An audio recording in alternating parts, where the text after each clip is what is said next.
Hey, lovelies. I've been wanting to share with you this deck, my newest tarot deck, a deck that I just put together a few days ago.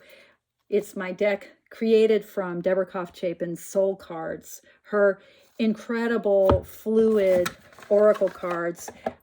She produced 2 decks of these, and she's done other decks, beautiful decks, but these Soul Cards, which she first produced, Soul Cards 1, in 1999, I think, and then Soul Cards 2, or 1998, came out in 2000. They've been in print and in demand ever since. They are remarkable. We call them oracle cards.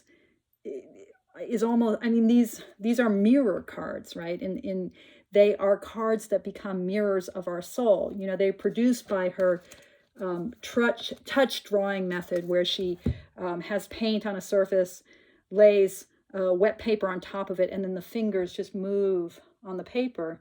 So there's this kind of expressive, organic process in the production of the images. There also tends to be a kind of bilateral symmetry in the images, because this is a drawing method that really can use both of our hands, really trying to free up the wholeness of our brain, the wholeness of our heart mind, right?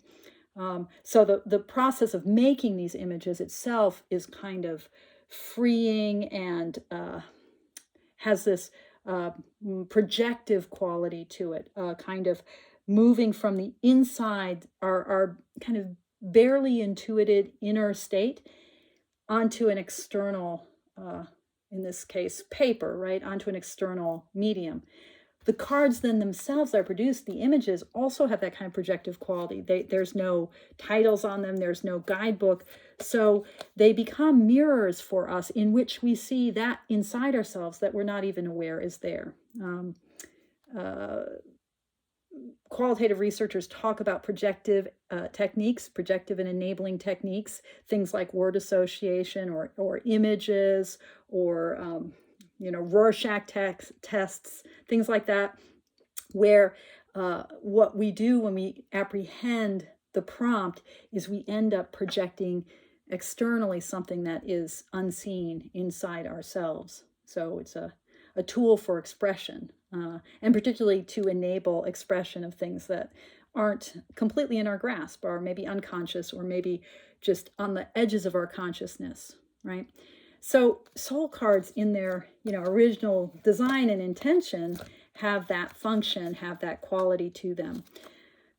I love my soul cards decks. In fact, I have an original copy of the first edition of this deck, as it was put out by A.G. Mueller, and I love it. I mean, it's a hard box, 2-part box. I love it because the cardstock is matte. It's that incredible A.G. Mueller cardstock. It reminds me of the cardstock in the latest edition of the Margareta Peterson deck. That sort of, it's matte, but it's got a slight sheen to it, sort of slight satin finish to it, so it's sort of slippy and it's bendy. The coloring in this original version is more muted than if you were to buy Soul Cards 1 now. The backs, this is just hot off the presses, recent edition of Soul Cards 1, and the backs are that kind of brown, and you'll see it's quite glossy.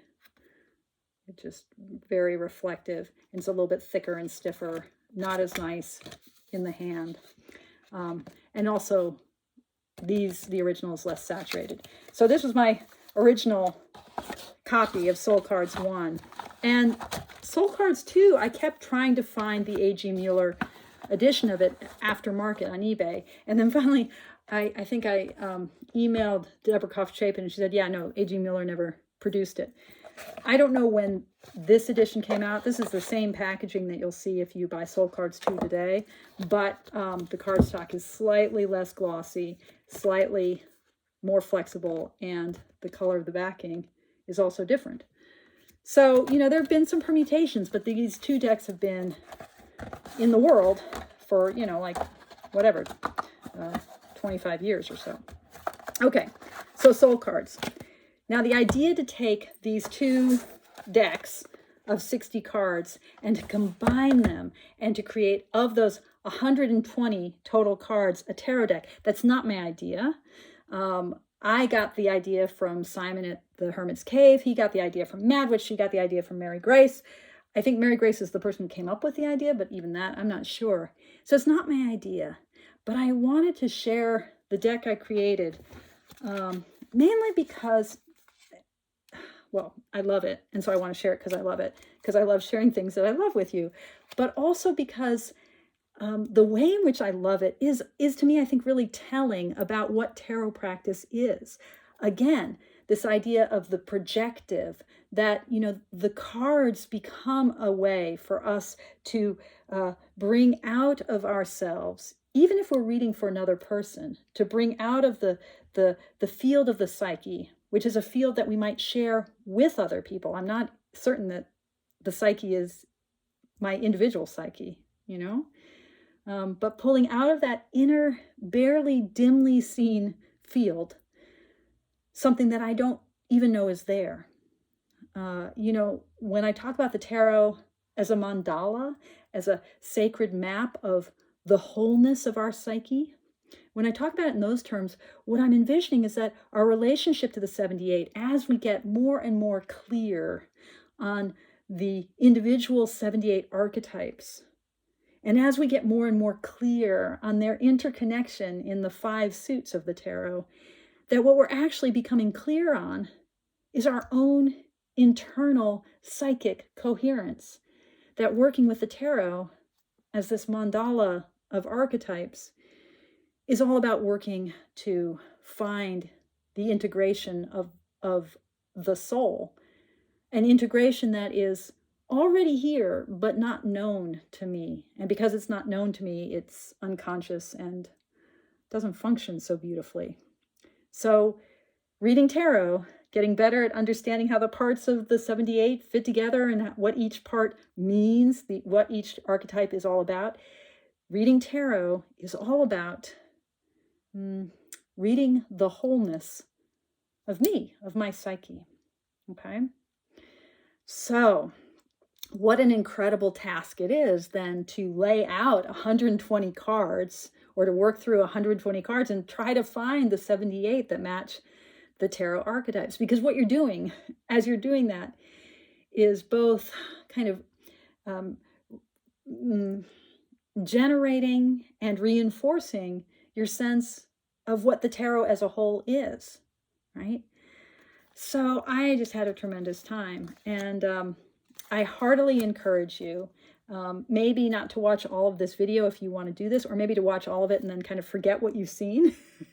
I can't remember if I watched all of Simon's video first off. I think I may have started it and then just got so energized that I turned it off so that I wouldn't be influenced by his choices. And the issue here isn't like, I don't want his choices because I want to be able to find the right answers myself. It's more like, I want to go through the journey of finding my answers, right? And then it's kind of fun to see how my answers differed from his or from Madwich's or from Mary Grace's, because there's some cards that are really similar and some that are totally different. And it's because my soul is my soul, Simon's soul is his soul, you know, et cetera, et cetera. My tarot is my tarot, and this is my tarot. The other thing I want to say about this is I did not write titles or numbers on any of the cards.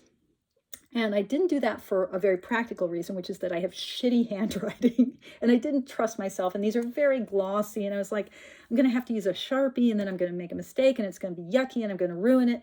And just all that stress. You know, if you're like me and you're someone who like really doesn't do well with deck modification because you're clumsy, the idea of writing on the cards, I just didn't want to do it. So there was a very practical reason. But as I thought about it and then felt my way into doing this without writing the titles, I realized that, man, I was going to have to really charge each card with its place in the archetypal universe of the tarot, with its place in the mandala.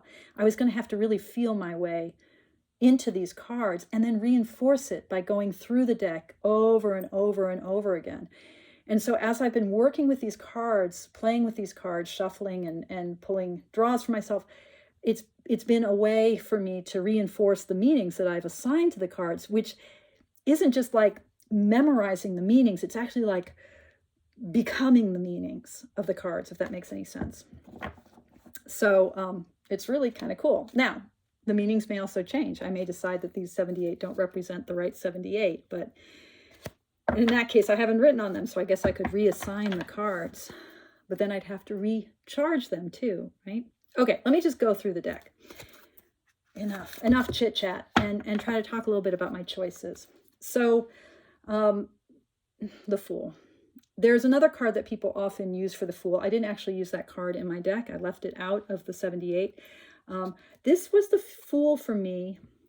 This became the Fool for me because of the way it embodies. I mean, obviously there's kind of a cliff. He's on the side of a mountain. But the kind of openness of the O, I mean, that's super important to me. The Fool is as a zero, as a blank. And that upturned face, that kind of open-heartedness, right?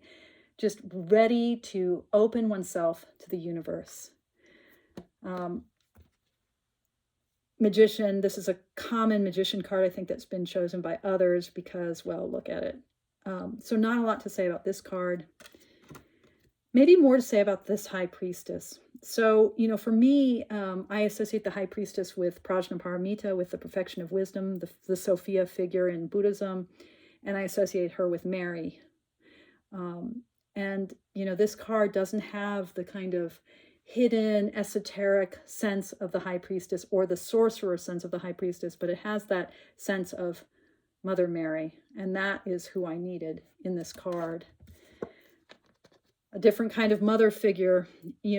I think Deborah Koff-Chapin's touch drawing method is so visceral and organic and alive, and a lot of her images have the kind of fertility, big-bellied women, breasts, kind of lots of yoni, kind of vulvar kind of energy. And so there are a lot of potential Empress figures, but this one, because of its link to the growing tree, being at the root of the tree, just seemed so crucial, especially also with my roots and canopy spread and the way in which tree imagery is so important to me. So the Emperor was a hard card to use, and originally the card I chose, or one of the early ones, was the card that ended up being the Hierophant for me. This feels to me like an ancient Greek golden mask, like a Mycenaean mask or something, and it just has that kind of like Trojan War feel to it. It feels very sun god, so very fiery and very powerful. It doesn't have any of the explicit fourness of the Emperor, or any explicit reference to rule or even to masculinity, but to me, it just embodies a kind of sun god power, ancient Greek, Apollonian power. And this card for the Hierophant. I mean, partly also the hands up, which has that kind of hierophantic blessing gesture, but then that he's carrying an egg, and that there are all these hands, right? It really felt like this is about the nurturing of tradition. This is a rather positively valenced Hierophant card, because I mean, that is how I feel in relationship to the teaching of the teacher, the Lovers. I think this one's a pretty straightforward Lovers card. I just think it's beautiful. Actually, I pulled this card today in my daily draw. I just love it. This is kind of an interesting choice. I don't know. This seemed very early on in the process. This was my card for the Chariot.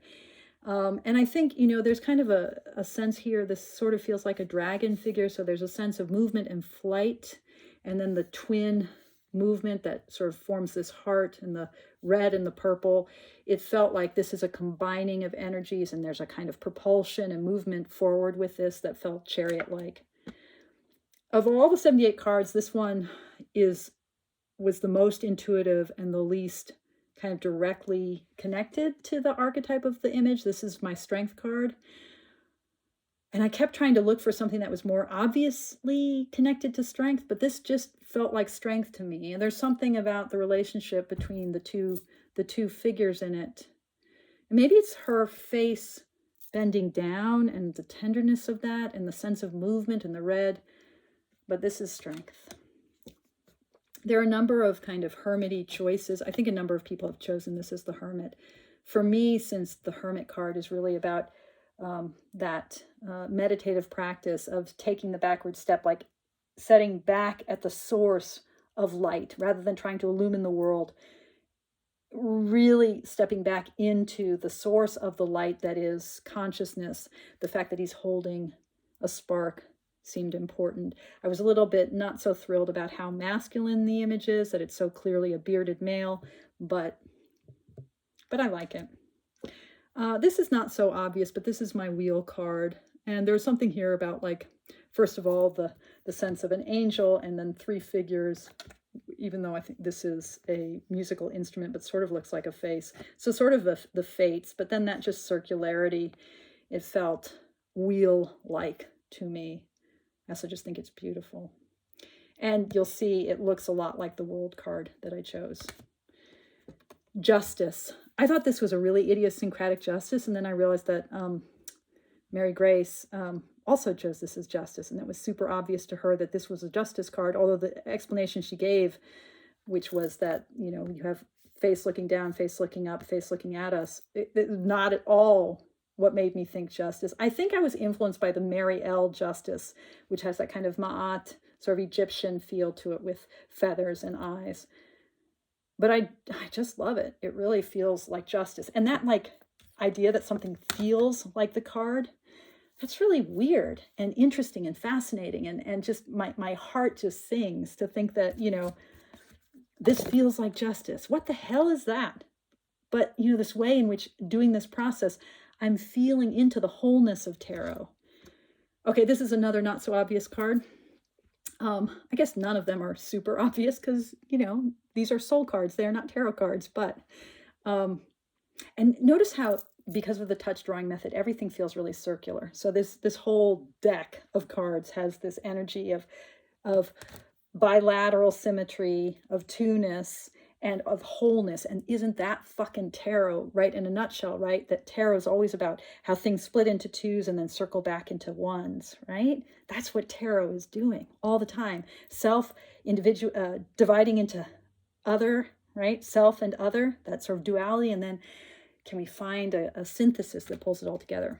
So this is one of those moments in this deck of cards where we see that duality that nonetheless becomes wholeness. This is my Hanged Man card, and I think it just is expressing for me, because one of the figures is inverted, that sense of the way in which the inversion of perspective that card historically demonstrates, how that leads toward a synthesis of broken bits and creates wholeness. And I just love this feeling of, you know, this encircling the winged figure here, and that sort of restfulness, which to me does feel like the Hanged Man. So what is it to be embraced by that inverted figure? This card I don't think needs any explanation. It's not a super interesting, fascinating version for death. It's pretty straightforwardly a skeleton, but a skeleton with a pretty intense aura. So a very alive skeleton. And it's beautiful.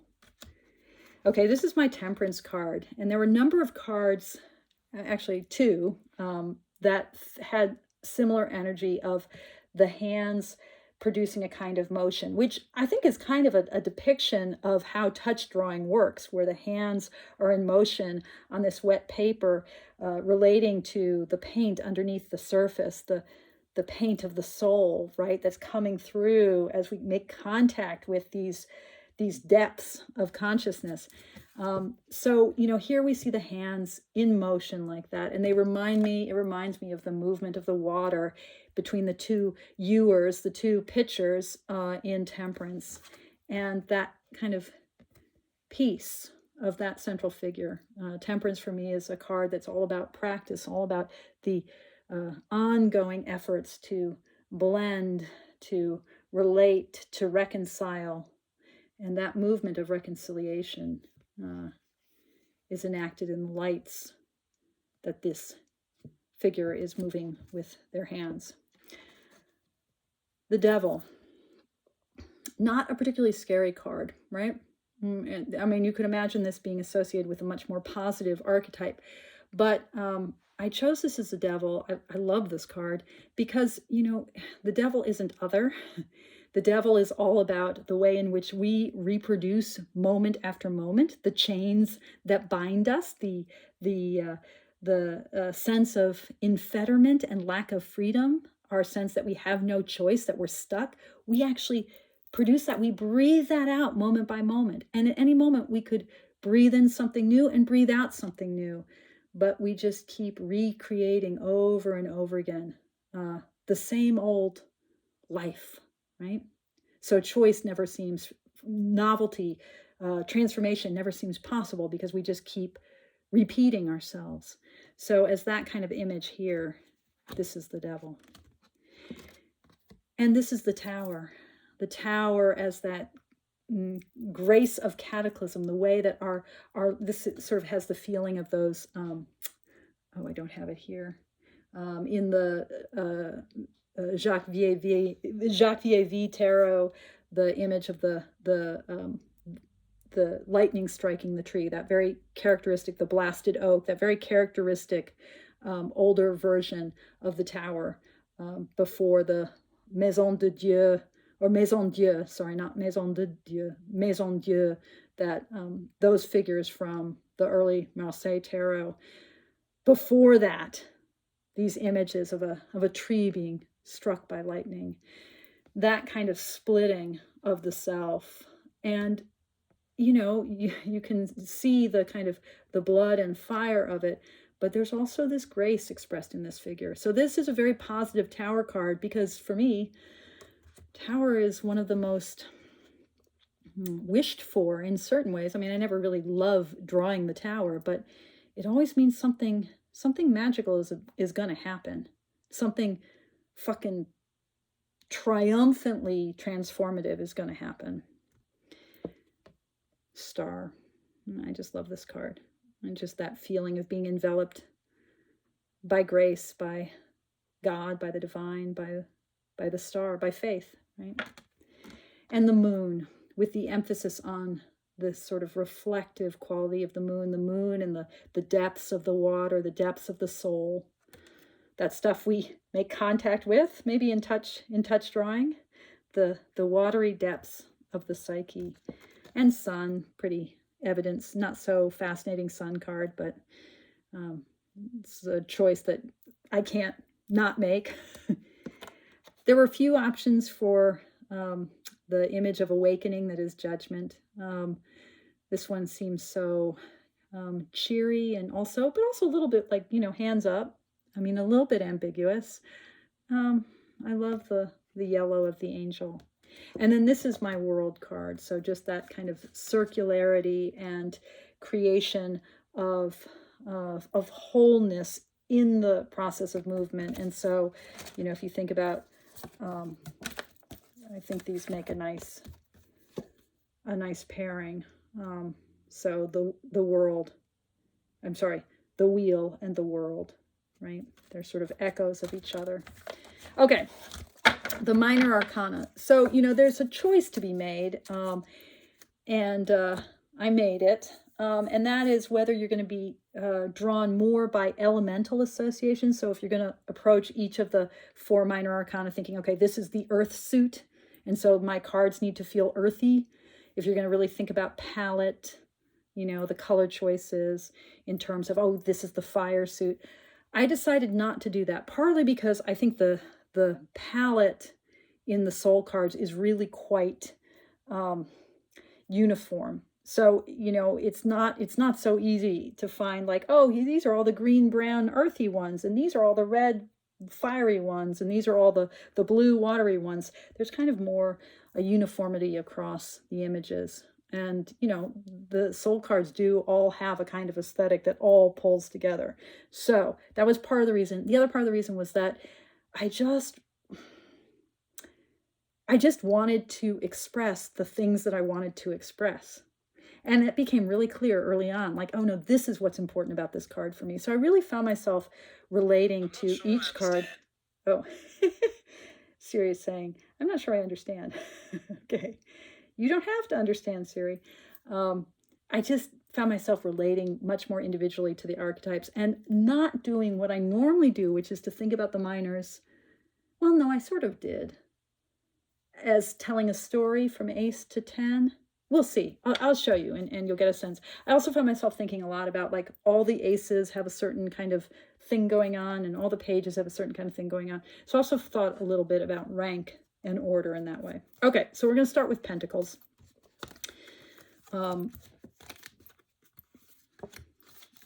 So in a lot of ways, my aces all had a kind of, I really have been swayed by decks like, Cat Black's Golden Tarot, is that what it's called? Is an example where the aces are, or the Marielle, where the aces are all kind of angelic figures. So I kind of wanted each ace to express a kind of angelic presence. So even though this musical instrument, in a lot of ways I associate like stringed instruments with either typically with the suit of cups because of their bowl quality, sometimes with the suit of swords and air. This felt very much Ace of Pentacles, like just this earthy, embracing sound, heart, world, womb. Ace of Pentacles. And then this is not, I chose, this is, I think, a kind of obvious one that a lot of people have chosen, just that duality of the Two of Pentacles. It feels a lot like like in the Marseille tradition, or in the Thoth tradition, the sort of double Ouroboros, or kind of lemniscate vision of the two, that figure eight quality.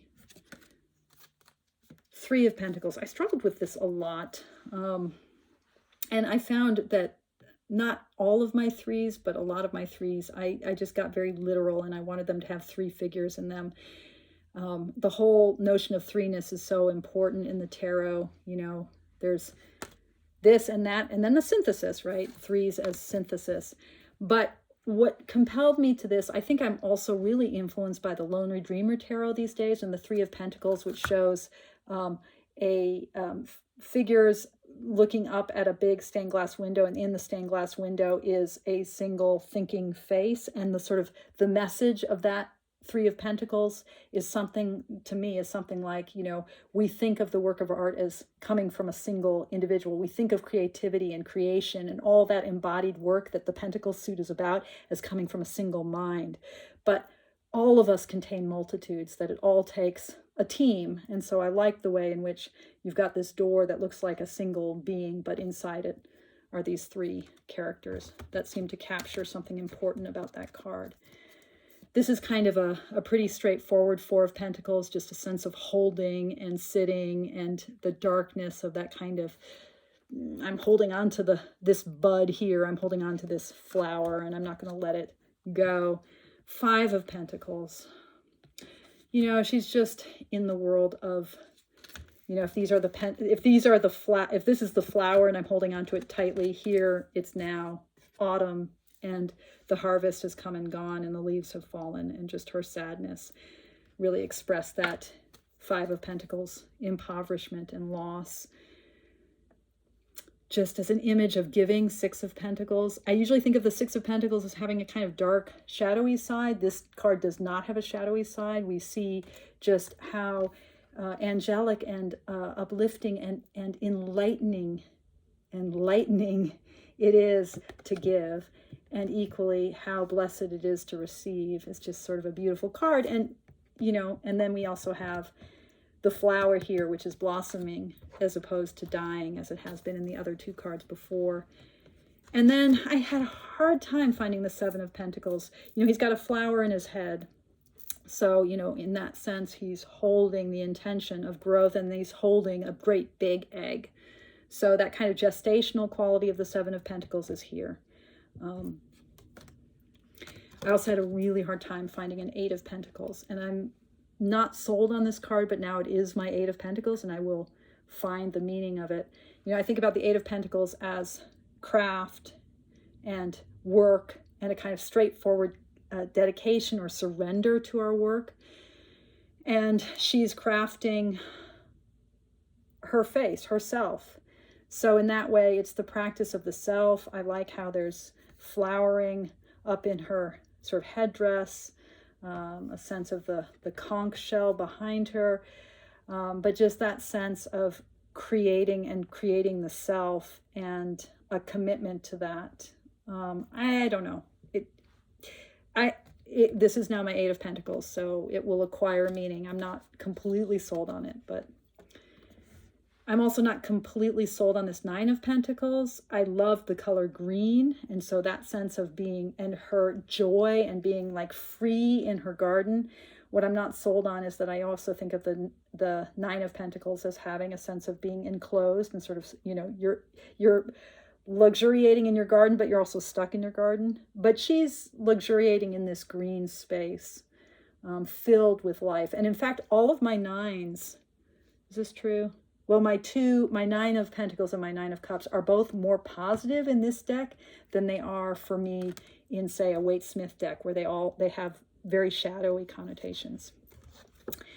I had some different choices for this, but this was the one I landed on, the Ten of Pentacles, and the sense of what it really carries for me is the sort of ancestral, you know, we are crowned with the legacy of all who have come before us. And so that sense of legacy and ancestor and heritage, and really that kind of culmination of the energy of, I don't know, of a card like this, where it says, like, you know, there's every self contains multitudes. That feeling of things here in this, you know, being crowned by your ancestors, by those who've come before.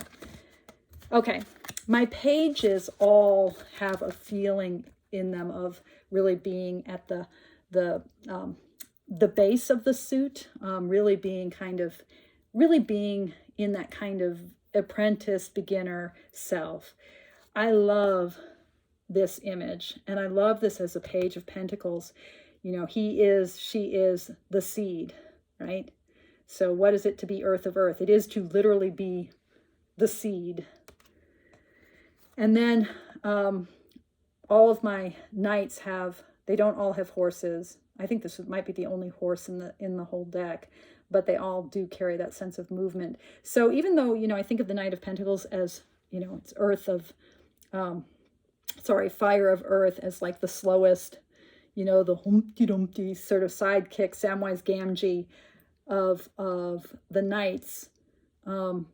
This one seems more fluid and in more motion, but the green carried me through, and there's something about, I don't know, it feels like a very playful, very, just a sweet image of the knight. So a simplicity to it that really appealed to me. Not completely 100% sold on this Queen of Pentacles. She felt like a queen, and it felt Pentacles-y. Again, we have a flower, so that sort of theme that we've been seeing in the cards of blossoming and flowering. And she's beautiful, so there you go. And this is my king. I kind of feel like he's like the cauliflower king, but that he seems very kingly to me, and you'll see all of my kings have a kind of like forward-facing presence, and the fact that he's so vegetal, you know, cauliflower king here. I love that his hands are in this almost like a Amida Butsu, like the Buddha of faith, in that kind of a gesture, in that kind of a mudra. Anyway, King of Pentacles. Okay, let me see if I can pick up the pace a little bit, or we will be here forever. So again, now we're in the wands. So again, a kind of angelic figure for the Ace of Wands. This Two of Wands, you know, for me, the two is so much a card that's about being ready to embark on the entirety of the world. And so I love that this figure is standing right at the edge of the vortex, at the edge of the world, poised, but halting. That hesitancy seems very much Two of Pentacles. And then this Three of Pentacles, first of all, the color to me took me into the world of fire, as did the fact that he's carrying a staff, or she's carrying a staff. But it's really that sense of the threes as embarking. Like, I am now, I was about to commit myself, but I was holding back, and now I'm going through the portal. And I think this Three of Pentacles is influenced too, Three of Wands is influenced too by Kim Kranz's Three of Wands in the Wild Unknown, which really has that feeling of entering a portal. This is not a very literal Four of Wands, but I just felt like this just feels so sweet and home-like. And so for me, this is calling forward the stability of home. And I think of the Four of Wands, if I think about the wands as the suit of encountering, the pentacles, the suit of earth, the suit of growth and natural process and giving and taking in life. The wands are so much about meeting the world, about that kind of fiery spark in us where we're just like, here I go. And the Four of Wands, the stability of four, comes back to a kind of sense of homecoming. And this card just felt like the ease of being at home, resting in my garden. This is a kind of interesting Five of Wands. So, the Five of Wands, and there are five figures here, right? And they're creating a star, a five-pointed star. The classic Waite-Smith Five of Wands, what isn't happening with the five figures, each carrying a big old staff, what isn't happening is that they are not coming together to create a pentacle or a pentagram. They are not coming together to create a five-pointed star. In this card, they are. So it's that sense of, can we, in our coming together with others, does our conflict and our competition and our striving and our clashing and confronting and meeting and dialoguing, will that produce something beautiful with the world at its center, or will it produce just conflict? And this Five of Wands is a potentially very hopeful card. This Six of Wands, in contrast, is not so happy. I was compelled to it because this feels like a laurel wreath. So this captures more of the dark side of that kind of moment of recognition that the Six of Wands is about, where, we strive into the world, we do something, and then we get met by the world's acknowledgement. And it's, yay, recognition, success, the returning triumphant hero. This is maybe the moment after the crowds and the parade is over and we're left with our wreath and kind of alone in the dark. Seven of Wands. Okay, I had a hard time finding this card. I love this card, and I originally was like, this looks like it's a Knight card, and it would have to be the Knight of Wands, but I have a better Knight of Wands card, so what is it? And then I realized I didn't have a good Seven of Wands, which is a card that I adore. A card that for me, it's often thought of as the stand your ground card, like the person standing alone and steadfast, fending off the faceless attackers. You just see the six other staffs, right? But I always think of the Seven of Wands as the Bodhisattva card, of the hero who is fighting on behalf of others. And there's something about the way in which this figure is like emerging from or feeding himself to a dragon, facing a world of a tsunami world. An image I've been using a lot lately in my work with clients and students is, that we're all like plunged into a tsunami of intensity, like we chaplains at the hospital, you just like step into this emotional soup of people's tragedy. So that sense of, standing upright in the dragon's mouth, facing the tsunami. Seven of Wands. Eight of Wands. This card makes me think of Kim Kranz's Sun card, which is like oh,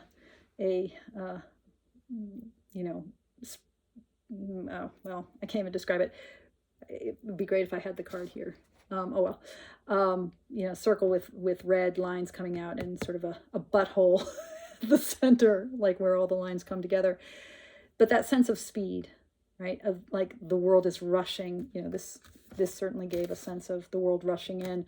The world is rushing in. It's my world. It's my inner world, that sense of frenetic pace of fiery energy and that movement of the soul.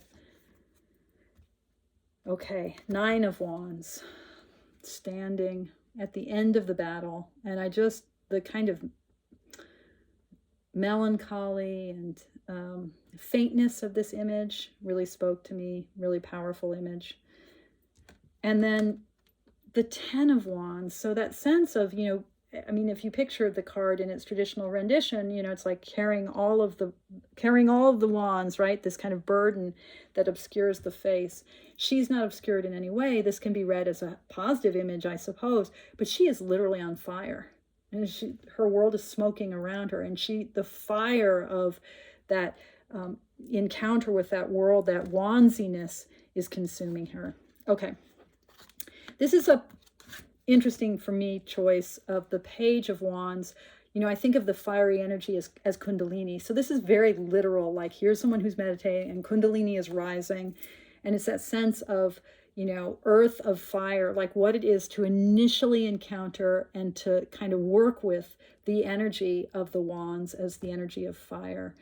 All of my pages are a little bit overwhelmed by the energy of their suit. So the fact that the Kundalini energy is bigger than this figure who's kind of like his head's on fire. It's a little, it's like, okay, we're going to try and do this. Let's see if we can make it work. Here's my Knight of Wands. Beautiful figure in motion, in fire, his sword flaming. I love this card. And this is my Queen of Wands, pregnant with fire. Another one of Deborah Koff-Chapin, sort of full womb figures. She's such a brilliant depictor of that feminine energy, which I do associate with fire. Whoops, I just dropped a bunch. Okay, King of Fire, everything's on fire. I love this emblem on his chest. I love the hands up. Cups. Okay. Again, my aces have a sense of being at the angelic center or heart or beginning of the energy of the suit. So, she just is water. And I love that she's breathing out an eye, that eye that is our soul. We see the world through our psyche, through the waters of the psyche, through the unconscious. And there she is breathing that out. This just felt a lot like the kind of double helix energy of the traditional Two of Cups. So even though it doesn't look very watery exactly because of all the red, it carries that energy for me. And, it does kind of look like those seahorses from the Marseille tradition. Had a hard time with the Three of Cups. I didn't see a Three of Cups that I really loved. And so I settled on this version because, again, like the Three of Pentacles, this is 3 figures where it feels like there are 3 figures, but maybe there's 1 figure or maybe there's 2 figures, but that wateriness and sort of the happiness. So here they all are together. 4 of Cups, the sense of the tree from the traditional imagery of the reaching hand. There's so much yearning in this image, so much aspiring, not being content with what's right here, but reaching elsewhere. This is kind of a controversial 5 of Cups. I think for one of the videos that I watched recently, this was maybe for Simon's, this was the High Priestess. And I can see that because there's something kind of sorcery-like in her work with this bowl. But for me, the 5 of Cups is all about the spilling of the fluid from the cups and what it means to be in that moment of just like, it's all spilled out, it's all flowing out. And so that sense of, I can't contain what's in the container. And that being either a negative moment or something positive where I let go. 5s are always on that precipice between holding fast the stability of the 4s and the release into something else. They're at that turning point in a suit's energy. Six of Cups, this is fairly straightforward, but that relationship between adulthood and childhood, and finding the that magical, what we lost in losing our childhood. Seven of Cups.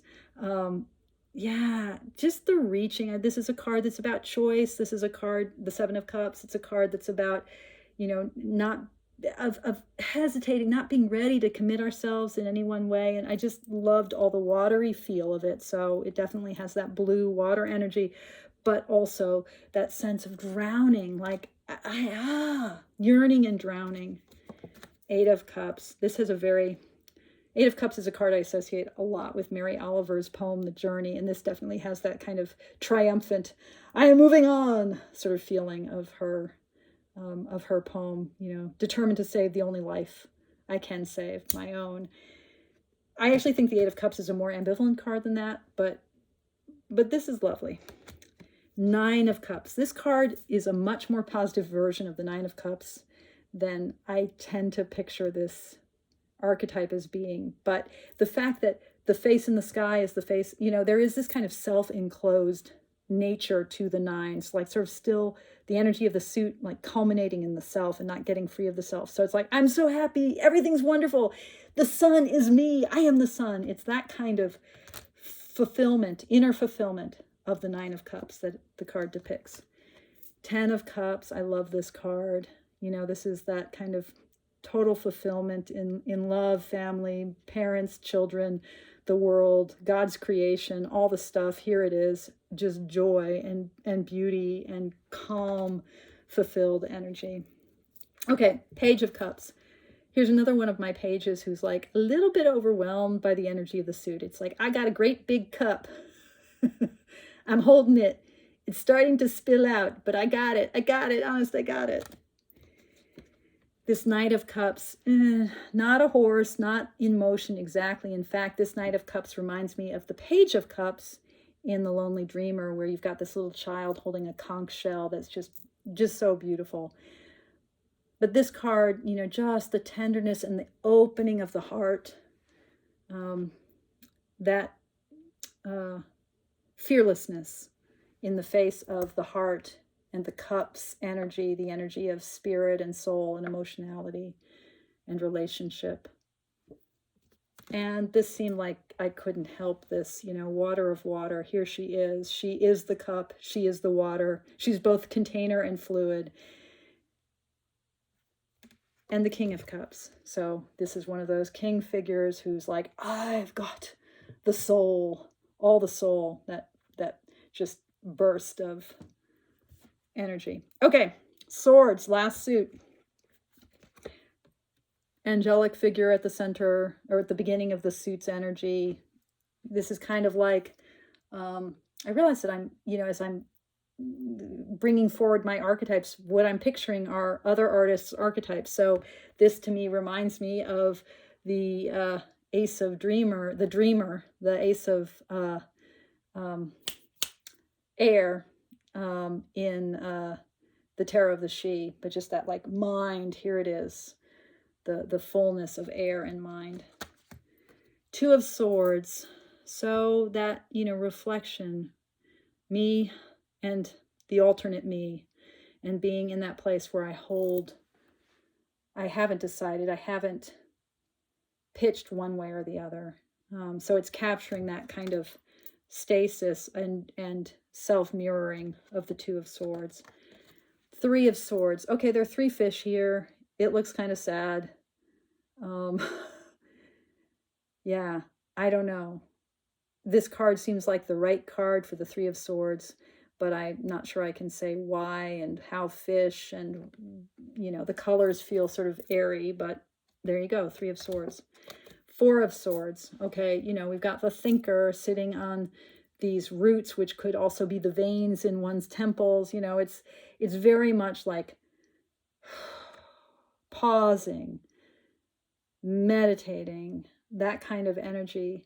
But there's also a sense of, life isn't bursting forth. There's a kind of, it is a ceasefire and a stalemate kind of card. So this is not a completely positive Four of Swords, but I don't think the Four of Swords is a positive card. I think it's a beautiful card and a necessary card, but the meditation it recommends is, or it archetypes forth, is a stalling, a holding off on life for now. Five of Swords. Okay. Yeah. Why is this the Five of Swords? Five of Swords is about, three figures, one who's won, one who's lost a little bit, and another who's lost a lot. And that sense that in conflict with others, they're all the positionalities, they're all tied together. That seems like a very important part of the Five of Swords. And this expresses that exactly. Like all three are part of the same being. We're all in this together. My gain will be connected to another's loss if I'm living in a disordered way, in a world that isn't a Six of Pentacles world, a world of zero-sum game. That world looks like this. Six of Swords. Really simply, this is a card that just water and release and salvation and ship, and it just, yeah, this is it. This is the Six of Swords. Even though even though there's a woman underwater, but Six of Swords. Seven of Swords. Okay, this was a hard card. I had a hard time with all of the sevens, actually. For me, the Seven of Swords, this card that's about deception or withholding or reserve or strategy, it's very much a card of keeping something from being released in a way that might be bad, might be good. But so this figure, this sort of the ego figure that's like holding back the sight of the others, what it means to inhabit that stance where I'm deliberately invoking a kind of restraint and a kind of undercover quality. Eight of Swords, yeah, just being our own imprisoner, so stuck in our own self, in our own mind. Nine of Swords, Nightmare card.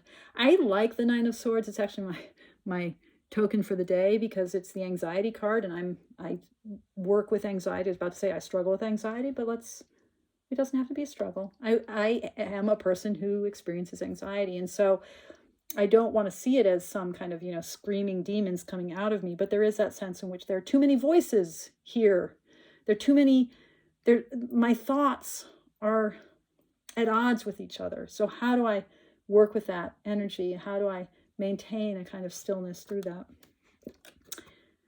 This Ten of Swords, just something about lying on your belly and your hands and the sort of sensation of blood. And this is the card of ego death. And I think this is a very beautiful card, a very beautiful depiction of something that isn't easy, but which this card gives a kind of ease to in its depiction. Okay, this is just hysterical. I do not like this card, like aesthetically, but it became my Page of Swords because it's kind of like, he's working with the light, or she's working with the light, and it's just, look how scared she is. It's like, holy fuck, this light mind energy. Woo! So, that sense of not quite being able to control that which one's trying to control. And then the Knight of Swords, just one of these movement cards. The speed of this card, the intensity of it, the tinge of blood. Now, initially I had this as my Queen of Swords because, she's light and sort of crystalline structures are something that I associate with mind and with air. And so here she is pregnant with that. But I realized it was missing the component of grief that is super important to me. And I ended up with this card as my Queen of Swords. There's something here about that wistfulness and that effort to relate to, I almost see this like a fetus, an idea that hasn't been born in a happy way, a child, that something that is, it's not living, it's bloody and lost, and her leaning into it is just such a poignant card. And then finally, the King of Swords as heir of air, complete mastery of this quality of light and air. Whew, that was a long video. If you've made it this far, blessings on your noggin. Thank you. I'd love to hear your thoughts about this project, about this deck. Have you done this work? Are you playing with it? Love to hear. If you did watch this all the way through, forget everything you saw and go out and get yourself a couple of soul card decks and do it, because it's so fun. And now I have a deck that I just adore. Okay. Thank you so much for watching. And as always, always, always, thank you so much for your practice. Toodaloo.